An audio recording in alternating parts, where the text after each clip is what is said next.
today talking about Pentecost. You know, we are 30 days away from Pentecost, which is May 31st this year and a Sunday. But you know, just as we have had what many people are calling a literal Passover, we have a pandemic all over the world, and yet in the midst of that is Easter and Passover. And just as many people have been, tying that together, I am believing that we're going to have a literal Pentecost. You know, Jesus came and paid a price so that we could all be filled with his Holy Spirit. And I am so excited. I can't tell you the excitement I have about what God is up to. You know, we are getting ready to see manifestation of the glory of God in a way we have never dreamed or imagined. You know, I've been reading the book of Acts, and I love Acts because it's often about the beginning parts and the birthing of the church. And yet the church of the day in the book of Acts looks so differently from the church today. But before we get into all of that, I want to talk about Matthew 3, because John the Baptist is talking to a group of people and his disciples, and he says, I can baptize you with water, but one is coming after me who is mightier than I, whose sandal straps I am not worthy to untie. Isn't that, it's just crazy that that's how you would even talk. But then he goes on to say, and he will baptize you with the Holy Spirit and with fire. Guys, we have received a portion of the baptism of the Holy Spirit, and we've received a portion of a baptism of fire, but we haven't really seen anything yet. Do you know that as Jesus walked the earth, there was never a time he spoke into a situation that it didn't immediately, notably, remarkably shift? That is called the Holy Spirit in you.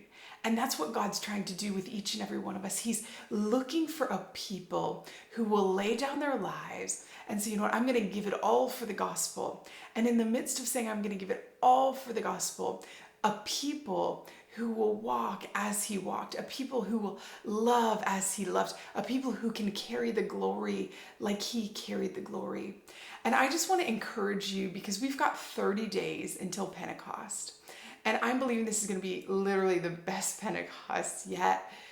For sure. Honestly, even I'm pressing in, believing God that not only is it going to be the best Pentecost we have seen in our lifetime, but that we would go back to the original Pentecost, that the outpouring of the Holy Spirit literally would transform everything that we know about Christianity, everything that we know about the glory of God and what it looks like as vessels here on the earth. But anyway, I just want to really, really challenge you to make sure over this next month that you are really spending time with God, that you're spending time seeking God, you're spending time in prayer. If you feel so led, spend some time fasting. You know, if we could only be a people willing to say, Jesus is worth it all, we're going to get to see things that we have never seen. And when I say that, some of us think, oh, awesome, I might see, a family member get saved that I've been praying for a long time. And that's phenomenal, right? We want to see salvation. We want to see impossible situations transformed. But do you realize that like 3,000 people on the day of Pentecost, 3,000 people were saved in an instant? That there was such an awareness of the movement of God in that day that people stopped what they were doing to come figure out what was going on. That's what I'm talking about. We're going to see signs, wonders, and miracles like, I know I'm a miracle person, but guys, everything is getting ready to change.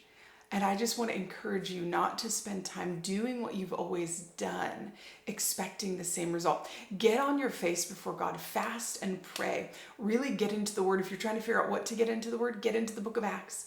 Read the book of Acts. If you just read a chapter of Acts, you'll be done within 30 days or less. So anyway, I just want to encourage you with that. Be blessed. I want to pray. God, I just ask that you would stir hunger and faith today. God, that you would begin to stir within us a passionate pursuit of you like we have never, ever known. Lord, that we would willingly, gloriously, excitedly lay down our lives, to seek your face and to serve you, to be ambassadors everywhere that we go, that we would be obedient no matter what it looks like, Father. And we just ask that you would come and pour out your Spirit. God, that you would pour out your Spirit and you would pour out your fire like we've never, ever known. So anyway, guys, we love you. We are excited about what God's doing in and through you. Let us know if you have any prayer requests, and let us know how we can be cheering you on.